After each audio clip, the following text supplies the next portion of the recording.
Thank you. That's a hard act to follow. I had to write this down because I'm a little nervous. I've been listening to your CDs in my car on a almost daily basis recently, and you talked about answering a question about the difference between meditation, the workshop, and another thing that I don't remember. And you said that meditation was being, I think, a passageway to allow an opening to blend the inner being with the outer world.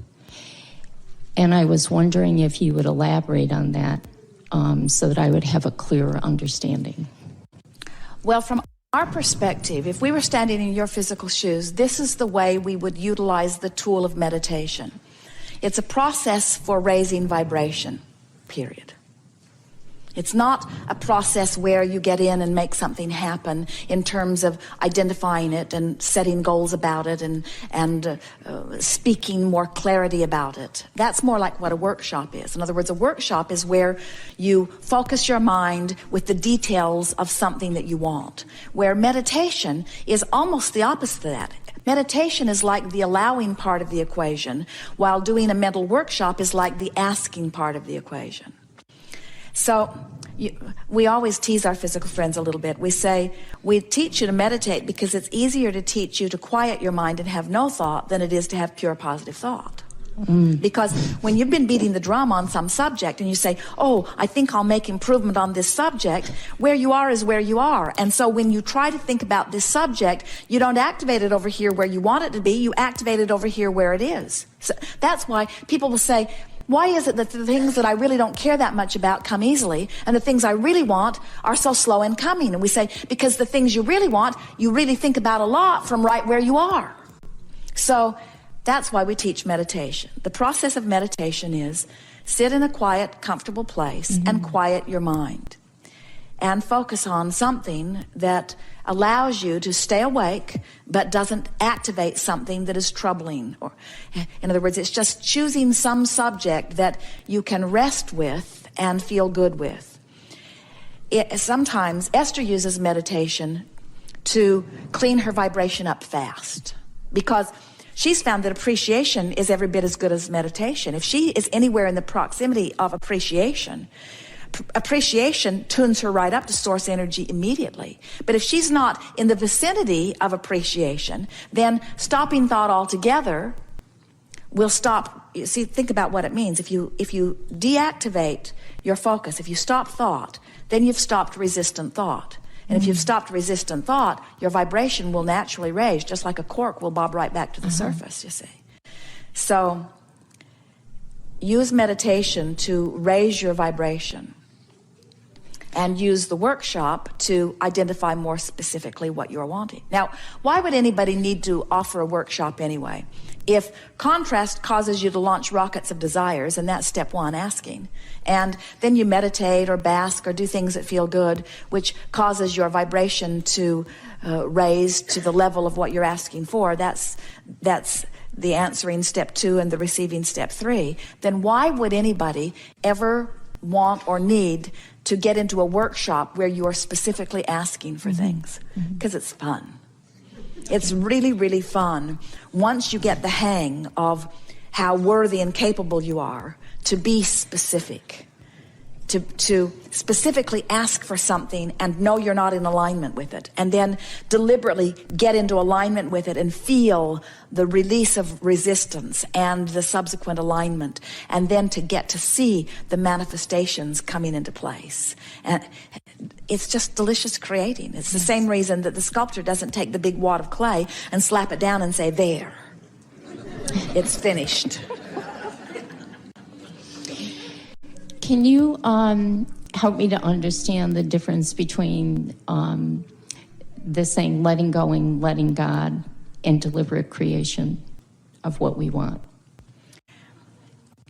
Well, when we were calling this the science of deliberate creation, it was harder for people to see the compatibility with the statement, let go and let God. But as we start talking about the art of allowing, that really is in vibrational alignment with let go and let God. And that we always have to clarify that you are the God in physical form that has launched the creation, that you are now detaching from the resistance and letting the resources of the universe now give you what you're asking for. But the idea of surrendering, you're not giving up your desires, you're just giving up the resistance that was holding you apart from your desires. I see. You can't stop wanting. You cannot become less than you have become. Oh, everything that we talk about all day in these gatherings is this vibrational relationship between your practiced vibration and the vibration of your source. Now, we haven't talked about this here today, and we want to give this to you because this is a very meaningful place in this. Do you hear us when we say, ask and it is given? And do you understand that step one is your asking, and contrast helps you to do that. And step two is source answers. And then step three, you've got to let it in. In other words, that you've come along with us on these ideas. So now we're saying to you that the reason that we can unequivocally say to you, when you ask, it is given, is because when the contrast causes a desire to be born within you, you are so trusted by Source out here on this leading edge place to selfishly request the very best possible thing for yourself that Source agrees instantaneously and goes along with it. Now hear that. We don't think you quite heard it, and it is so important that you hear it.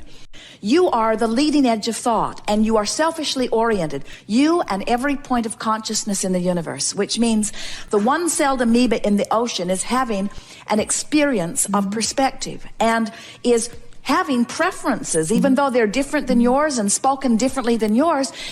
Every point of perception or perspective is having preferences born. In other words, this would feel better than this, and this would feel slightly better. The cells in your body are constantly asking selfishly for the very best thing that they can individually achieve, which is what makes the continuity of your whole work the way it does, you see. So can you feel the perfection of this? That if every point of consciousness is selfishly asking for what's best for it, then what's best for the whole is always happening all around, you see? Yes. So now take that thought and flow with us a little bit. So here you are out here on the leading edge of thought, and you had exposure to an experience that is causing you to personally and selfishly prefer something beyond what you've got. And Source says immediately, faster than you could even listen, yes to that. So that means point one of this vibrational relativity has happened. What you want and Source are there. But where are you in relationship to it? Still complaining? Still worried? Still unhappy?